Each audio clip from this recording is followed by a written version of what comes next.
8.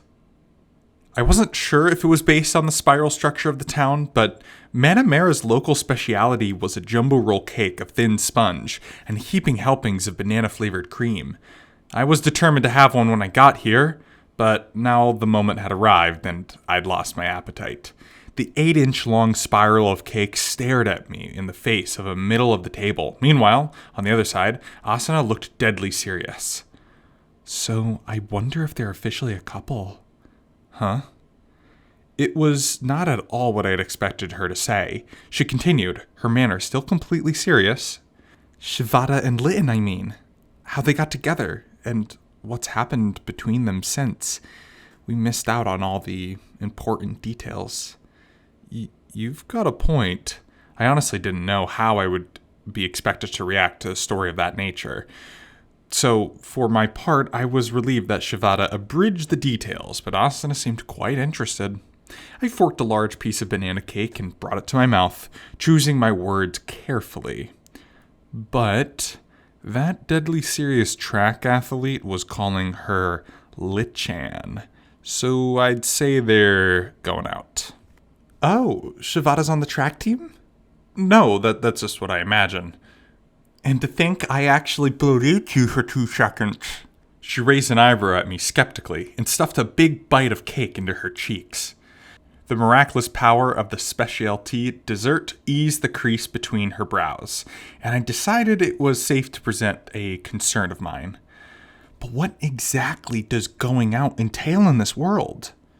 What does it entail? Well, it's the same as the regular world, she said matter-of-factly. I would be lying if I said that didn't make me more than a little curious about a real-life experience in that field. But I couldn't very well ask, so I deleted that question from my mind and moved on. Anyway, I think that doing the same stuff as regular world would be impossible here. Huh? Oh, right, because of the protective code, Asuna muttered, glancing around. After the two of us parted ways with Shiva and Litten, we moved into this cafe, a secret landmark of Manamera. Unlike the restaurants where the DKB and the ALS hung out, it didn't face the main spiral road, so you had to know where it was first. As I hoped, there was no customers inside, but we were still in the mood to speak in hushed voices. The harassment prevention code in question was the most uncomfortable of SAO's many in-game systems to discuss. I knew why it was necessary. Without it, there would be no doubt some male players who exposed enticing female NPCs to unsavory behavior. The system worked in a very simple ways. Any inappropriate contact with an NPC or player of the opposite sex for a certain length of time would elicit a warning and repelling force, and repeat violators would be automatically teleported to the prison within the Black Iron Palace in the town of Beginnings. I myself was momentarily terrified of being spirited away in the workshop of Old Man Romolo's, the shipwright of the 4th floor, when I shook Asuna's shoulder in an attempt to wake her from the rocking chair. Asuna was rubbing her left shoulder and glaring at me, clearly remembering the same situation. She cleared her throat. Well, yes, you might not be able to touch the other person, but you could still be in a relationship. Right. But the condition of the codes are too vague to grasp. How do you know where the fine line is too inappropriate for contact? In my case, I didn't get a warning or a shock or anything before you got forced teleportation window. Maybe a bit of research is in order. So if I press the yes button, you would have gotten a very valuable piece of data? Never mind, I said, shaking my head. Asuna glared at me again, then thought something over. But on that topic, I didn't even get a teleport window this last time. Last time? You know, after we escaped from those guys in the catacombs, She suddenly stopped, so I looked up from cutting myself a piece of fresh cake. The fencer turned away just before we would made eye contact, but upon seeing the tinge of red to her cheeks, I remembered. Right. She had a point there. After Morche and his companions were chased by the swarm of monsters, Asuna was so overcome with the release of her tension that I had to hold her and stroke her head to calm down.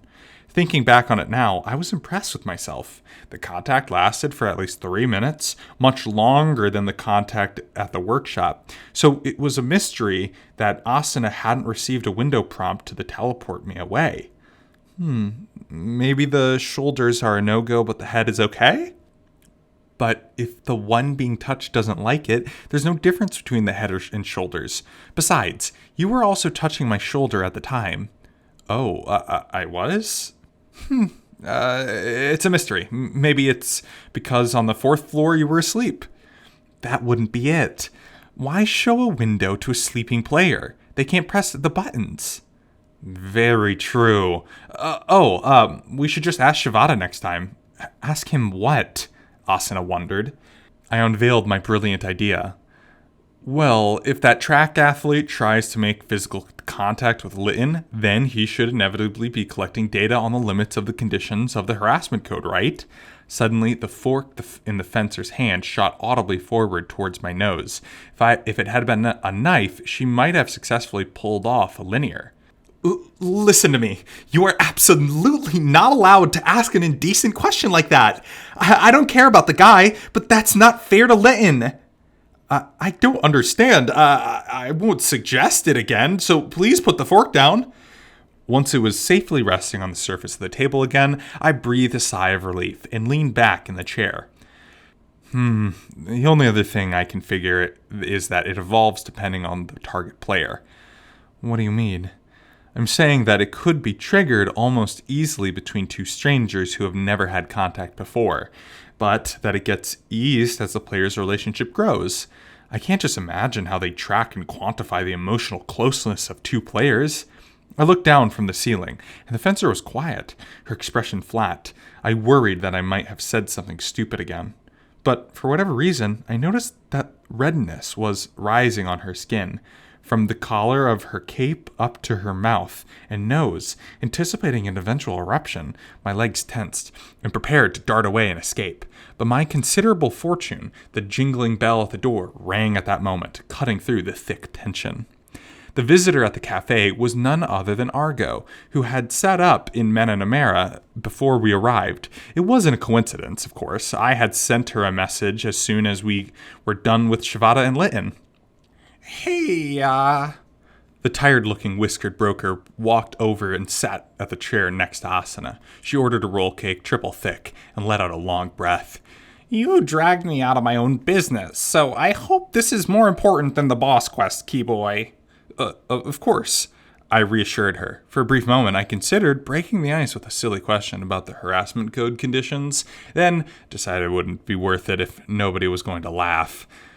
I think we figured out why the ALS is planning to sneak ahead of the boss.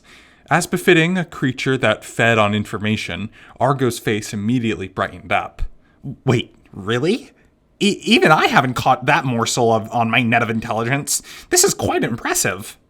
Rather surprising, isn't it? I asked. What is?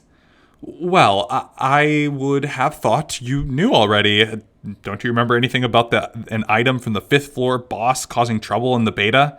Trouble. Her painted whiskers twitched. I had successfully tweaked her pride as information. Argo pursed her lips for a while, consulting her memory, then eventually lifted her hands in surrender. I have to admit it, but I can't remember. If I can make an excuse, I wasn't an information broker in the beta. I also wasn't a frontrunner, so I didn't take part in that boss fight. Oh, you didn't? Well, I won't hold it over your head then. I think the ALS is after a guild flag. Guild flag? Why would they want a flag? As an object, it's no more than a low-powered long spear. But if you do this... I stood the fork in my hand straight up and stuck the base into the table. When a player with it equipped sticks it into the ground, all guild members within 50 or 60 feet get increased attacks and defense, as well as extra resistance against debuffs. What? Argo said, the same as Shivato's stunned reaction. She pointed at the fork in my hand and asked in rapid succession, Can the player move the flag around? How long does the buff last? Is there a limit to how many players it affects? The answer to your first question is half yes. If you take the flag out of the ground, the buff shuts off. But once you move it and plant it again, it kicks right back in. The answer to your second question is as long as the flag is planted. The answer to your third question is no limit, as long as they are guild members. Argo crossed her arms, grunting, as a piece of banana cake 3 times as thick as mine and Asana's arrived. At 8 inches long and over 2 inches wide, it was nearly the size of a small whole cake. Argo split the quarter of it off with her fork and stuffed the entire mound into her mouth. This is indeed very big trouble, key boy. Exactly.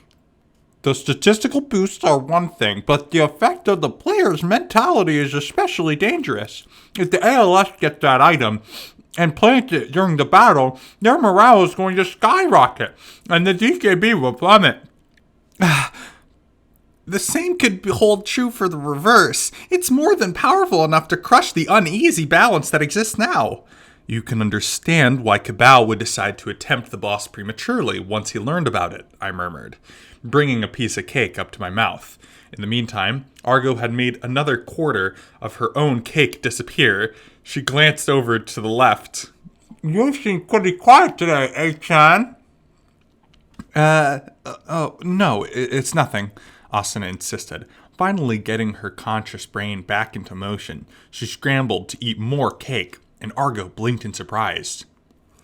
So, how'd that spiky-haired buffoon manage to get the word out this time? It's kind of a shock to me that they got this intel before I did. Well, you and I aren't the only beta testers, Argo, I pointed out. I hadn't told Argo about the PK gang lurking in the shadows of Einkrad, a decision that Asuna was holding me to. Naturally, we were afraid that if she learned about them, she would attempt to collect information about them on her own, and that was a job far more dangerous than compiling boss intel. I didn't doubt Argo's ability. I knew that she had the speed to dart out at the most dangerous locales, but the ability of the man in the black poncho, the suspected leader of Morche's gang, was a total unknown. Until I could find out what kind of danger he represented, I didn't want Argo to get involved with them. The informant smiled in an all-knowing way and nodded, giving in. Well, you got a point there. What's important now isn't where the deeds come from, but what to do about them. If it's really that huge of an item that they can loot, the ALS won't be deterred by direct arguments. I was thinking, Asuna started. She had finished her cake a bit later than I did, and took a sip of tea before suggesting, what if we just shared the information about the guild flag with the DKB? The reason the ALS is being so reckless about looting it isn't because they want it that bad, but because they're afraid if the DKB will get it, right? If Lynn proposes a fair way to split the loot, yeah, not a bad idea. I thought of Lynn's deadly serious face. If Shivada was imaginary track field athlete, then Lynn belonged to a martial arts club, or even a calligraphy club.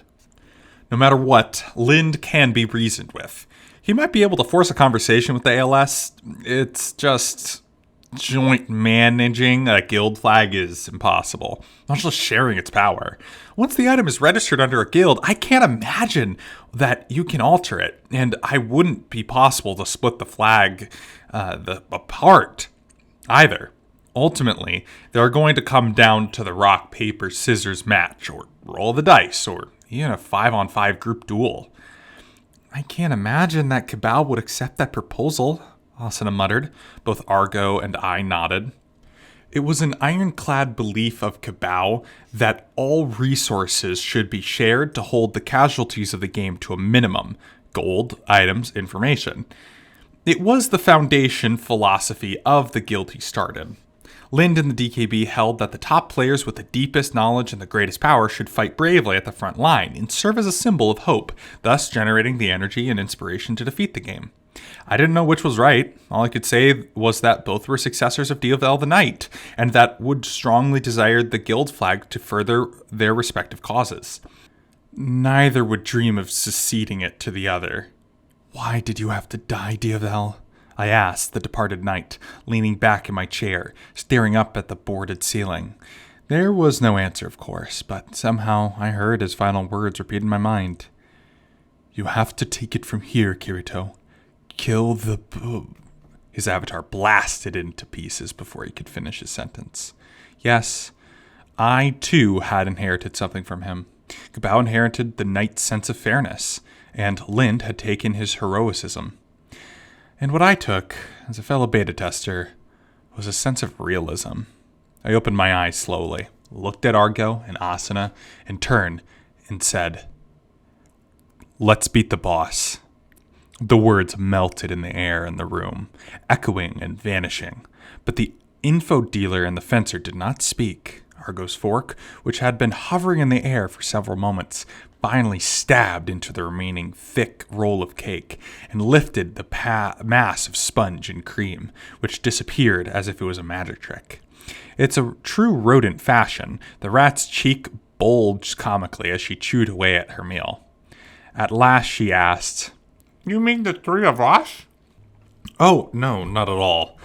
After all, when Asuna suggested the same thing, I stated that it was impossible, even with Kismel, the elite knight, on our side. Asuna turned to me, curious. "Then who are you going to ask for help?" Well, I started to list the candidates on my fingers. First, there's Agile and his 3 friends. Then, Neza might help us. That's it? Asuna wondered, staring down at my folded thumb and finger. I coughed and cleared my throat awkwardly. Argo, do you know anyone? "Come on, don't be ridiculous, Keyboy," she said. But even my safety net with her entire intelligence network could only shrug. "Well, I'll keep an eye out on people trying their best to join the front runners, but that very potential means they can't invite them to a dangerous mission." "Why do you think I've been handing out those strategy guides on the lower floors for free?" Yeah, good point. Well, if Neza says yes, that's me, Asuna, Argo, Neza, and the Bro Squad for 8 in total. I'm going to say that we'll at least lead 12 for 2 parties. No way. Even with 2 parties, that would be hard enough, Asuna said, waving her hand in front of her face. You were the one who said that we just barely beat the 4th floor boss with a full raid, Kismil and Viscount Yolflis. If the next boss is tougher than the Seahorse, then how is this group of 12 going to win? In numerical terms, every 5th boss is always going to be especially tough, assuming that each boss grows stronger at the same equivalent amount. I made imaginary slices along the edge of the table, setting aside 4 chunks, with the 5th being slightly larger. Then, imagine that the 5th floor boss is going to be close in strength to the 6th floor boss. But a boss's strength isn't measured in just attack and defense and HP. If that giant golem hasn't been altered since the beta, there's a way for even a 12-man raid to beat it. Depending on the information from the boss quest and recon of the boss chamber, of course. Only when the sound of my own voice hit my ears, I processed what I was saying, and did I remember the other side of the table. Argo had been doing those quests already. Oh, right. What kind of hints were the boss quests giving? Kirito, are you forgetting I work in information dealing for a living? I quickly opened my window to propose a trade, but the rat was already smirking at me. I'd thank you for the transaction, but I'll give it to you in return for that tidbit about the guild flag. Speaking from conclusion first, it seems like the boss is still a golem. She opened her own window and switched to the memo tab designed for her saving notes and such. Let's see here. Remember what you told me from the elf quest, the secret of Einkrad's creation and whatnot? Oh, the Great Separation, you mean? I'd already given Argo a rough outline of the elf legend that Kismel shared with us. It said that hundreds of floors in Einkrad had always existed as they were now. The various elf, human, and dwarf realms had been cut into circular chunks from the earth and surrounded and summoned up to the sky to form a floating castle. In that moment, all the powers of magic had been lost, but that story hadn't played any part in the game yet, outside the elf campaign quest. Argo grimaced and explained, "Well, in shorthand form, this floor was originally an industrial area from the human kingdom. They dug up metal and magical ores with spells and mass-produced arms that were sold into a regional conflict elsewhere. But the king of that land did not export the truly powerful magical ore, saving it up to build a massive war weapon, the Golem. When the Golem was finished, he was going to use it to invade the dwarves that were his trade rivals when the separation occurred. And then the Golem and the king were summoned up into the sky, the power of the magic was lost, and they couldn't mine or refine the material. And that's the story." I see. Across from me, Austin realized something and spoke up. Now that I think about it, when we fought that zombie boss in the catacombs, wasn't he wearing a crown of some kind? Yeah, since you mention it, so that giant zombie was the king from the past? But he wasn't human-sized at all. Argo chuckled at my bafflement. Hey, it's customary for all those evil king bosses from video games to magically grow in size. Either that, or being in a damp place for eons made him bloat from all the moisture. Zombies have always seemed highly absorbent to me. I had to move on quickly once the two girls wrinkled their noses at my sizzling hot sense of humor. Anyway, back to the floor boss. If that's what the boss's quest said, then it seems like we can rest assured that the golem from the beta is still in place. In a basic sense, yes, Argo confirmed. She closed her window and downed the rest of her tea. It's just, even the bosses that have looked the same as their beta form have changed in some way. The Minotaur on the second floor got an extra companion, for example. That's something we won't know until we scout it out. Also, we should plan out an escape method for the boss chamber, I said, switching to concrete boss strategy topics when Asuna cut me off. Wait, Kirito, you just said 12-man raid party would be enough to handle the boss. That still leaves us 4 short. We don't even know if Neza and Agile Group will help us. If the bro squad says no, we're playing out of luck. If that happens, we can tell Lind about the Guild flag and pray that his talk with Kabao reaches a peaceful conclusion. As for the 4 other members, I paused, then went with my gut. Let's ask Shivada and Litten. What? Asuna blanched, leaning back. You know that won't work. They're members of the DKB and ALS. That's exactly why. If they were members of the same guild, they wouldn't want to assist a plan that ultimately undercuts their groups. But since they're each from one, I think there might be a chance. At that suggestion, Argo perked up and grinned. Litton's the one in the plate armor who joined the ALS. So she and Shivada from the DKB? That's a new one to me. Hey, no, Argo, you can't sell that to anyone. I know, but I like Keyboy says. If they're that close, they might help us out. Love is stronger than guild regulations, as they say. That line was so out of character, I had to hold myself back from commenting on it. Anyway, if Shivada and Litten can each bring a partner, that will make 12. Fortunately, they're both members of the party planning committee, so they should be moving from Menamanera to Halloween soon. If we can catch them before they head straight to the tower, their guilds won't find out about their participation in the boss battle, I think. You better be certain about that. Also, assuming Shivada and Litten even agree to help us, how will we help them if they get kicked out of their guilds for what they do for us?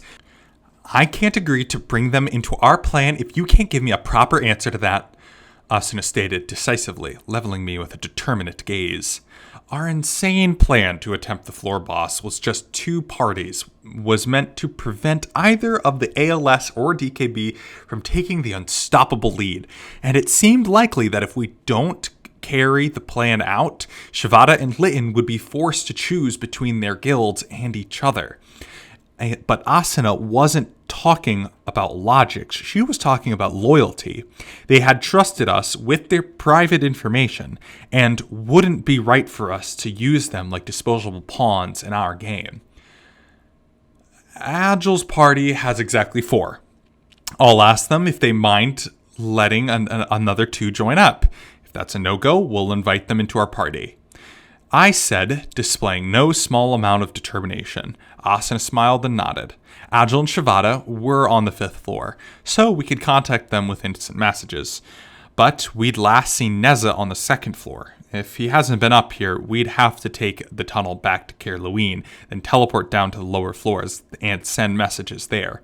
If he happened to be in a dungeon, even that wouldn't work. We'd have to forget about him. With a silent prayer, I decided to attempt contact with him first. Long time no see. Where are you now? I wrote simply. Just 15 seconds later, he replied, It's a pleasure to hear from you. I'm collecting relics in the dungeon beneath the city. I pumped my fist and thanked my lucky stars that the relic hunting festival was still ongoing in Caerluine. I'm going back to the main city to meet Neza. Asuna, can you get in touch with Agile and Shivada and Lytton? Me? Your persuasion skill's a lot higher than mine. It is? Hey, there's no such skill in the game, she pouted, even as she brought up her hollow keyboard. Meanwhile, Argo smirked. And what should I be doing, keyboy? I want you to stock up on consumables for us. Budget isn't a variable here, so just get as many of the good potions as you can. I brought up a trade window and sent Argo more than enough money for the trip, then left the cafe.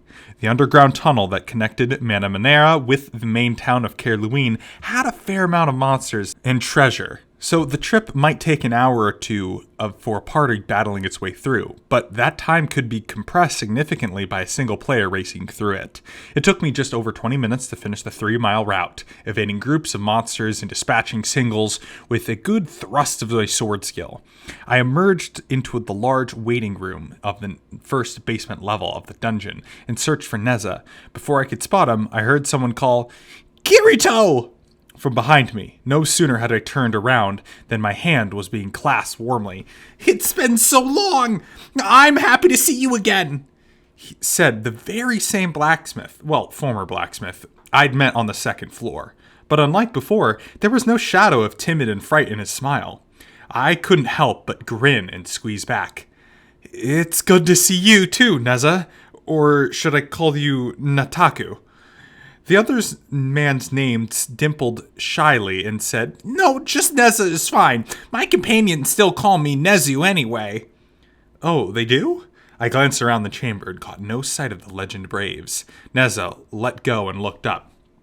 "I was doing the whole relic hunt thing with the guild, but they went back into the first town." Ah, that was a relief. I felt bad about it, but I was planning to ask him to do that anyway. We wanted as many people as possible, but given that we forced them to give up their powerful gear to make amends, it wouldn't be fair to make them fight a deadly boss now. Anyway, sorry about the sudden message.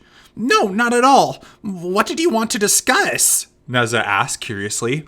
I tugged his arm to move him to a corner of the room. The base camp for the relic hunting wasn't as packed as when the first round opened, but there were still a good dozen players hanging around. Once we were a safe distance away, I kept my voice low and got right to the point. "Neza, I hate to be so abrupt about this, but I need to ask you a favor." "Anything, as long as it's something I can do." "Okay, I'll just say it. I want you to come help me beat the 5th floor boss right now." Beneath his evenly parted bangs, his eyes grew as wide and as round as 1,000 cold gold coins, and sucked in a sharp, deep breath. I clamped my hand over his mouth before he could shriek in shock. Once the muffled yelp was over, I let go. The former blacksmith heaved a few deep breaths before turning on me with as quiet a bellow as he could manage. "What are you talking about? The 2 guilds are the ones who manage the floor bosses. Are you doing this with their knowledge?" "Nope, not at all." "Not at all." I grabbed the speechless blacksmith's shoulder and pulled him closer so I could explain. For reasons I won't get into here, we need to beat that boss before the DKB and the ALS. I'm not going to put you in any direct danger. You need to hang out at the back and hit the boss's weak point at the right time. Please, will you help us? He took a deep breath again, let it out slowly, then glanced down at his waist. On it hung a thin metal circle of about 8 inches across. It was a rare chakram. It belonged to the throwing weapon category. Fingers that once held, gripped a hammer traced the side of the chakram instead. He clenched his fist and raised it to chest level. They're very important reasons, I assume, he whispered. I nodded. That's right. Important enough to determine the future of the frontline group, of SAO as a whole. All right then, Neza said, clapping me on the shoulder. Since you seem like you're in a hurry, I'll let you explain as we go. Just lead the way. Thanks, I said, turned toward the stairs I'd just taken to get there. It wasn't as if I had no misgivings about this. Based on his gear, I estimated Neza around level 12 or 13. It wasn't completely beyond the safety margin for fighting the 5th floor boss, but it definitely wasn't well above it either. I wasn't planning to have Neza in front and center, of course. I wanted him to provide a long-range attack from the rear. The golem boss used physical attacks only with its limbs, so and with enough distance, there was no worry about losing HP. But the previous 4 bosses had taught me that in their battles, there were no absolute guarantees. Ilfang, the Kobold Lord, boss of the 1st floor, used a katana skill that weren't there in the beta to end the life of Diavel the Knight. Asterios, the Taurus King, boss of the 2nd floor, nearly wiped out an entire party with a lightning breath attack that had never been seen in the beta. Nereus, the evil Treant boss on the 3rd floor, made a use of a wide-ranging poison attack that would have destroyed the raid if we hadn't stocked up on tons of antidotes. And Withagi, the Hippocampus boss on the 4th floor, flooded the boss chamber with water, which nearly drowned the entire raid. It was clear that the golem boss of the 5th floor would also be different in the beta in some way. We needed to observe these details carefully ahead of time to eliminate all unexpected dangers. Now that we were bringing Neza into this, we didn't notice wasn't going to be cutting it anymore. I contacted my team. I should be fine for the rest of the day, Neza said after a long stretch of keyboard tapping. I looked at him closely. He really did look different than before. All right, let's go.